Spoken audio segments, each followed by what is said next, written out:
Nabulit og korupsyon ang kasamtangang administrasyon sa Jensan. Kini ang gibutyag sa miyembro sa Regional Community Reform Initiative kun RCRI, ang local political party sa syudad, dungan sa gipatawag nga press conference ni kanhi Jensan Mayor Ronel Rivera og kanhi Congresswoman Sherlyn Banyas Nograles sa pamulong ni Nunez. Gibutyag niini nga dunay mga personahe sa City Hall nga nangayo og dagkong kickback sa mga kontraktor. Matun pa kada usa ka project 20% advance. Matun pa. Kanang imuhon sa money made money. Kanang ito kita na tumuhon sa likod sa assessor. Ang budget 1.8 na-approve 6 million.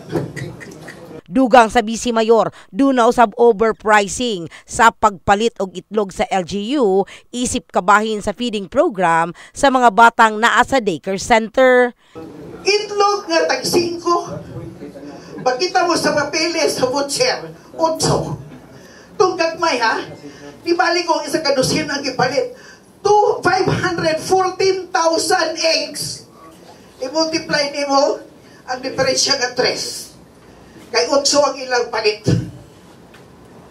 Di ko mahadlok kay nako'y dokumento. Sa bahin ni Attorney Franklin Gacal Jr., City Administrator, dunay tag 5 nga itlog apan dili luwas kaunon. Niadto kog palengke kanina, nangutan ako, gitanaw na ako ang presyo sa itlog. Tinuod na ay 5 pesos. Pero mga crack nga itlog, mga hugaw nga mga itlog. So not fit for consumption, no? Kung na-crack, pwede masudlan na sa mga bakterya. So we don't want that nga ihatag sa mga estudyante. Maobaday gusto ipakaon ni Vice Mayor Nunez sa atong mga kabataan, mga crack na itlog, mga hugaw nga mga shell sa itlog. We don't want that to happen. So it's a figment of her imagination nga adunay overpricing. Sa paglibot suroy sa news team sa merkado publiko sa sentrong bahin sa syudad, pipila ka egg vendor ang nakaistorya namo kalabot sa presyo sa itlog.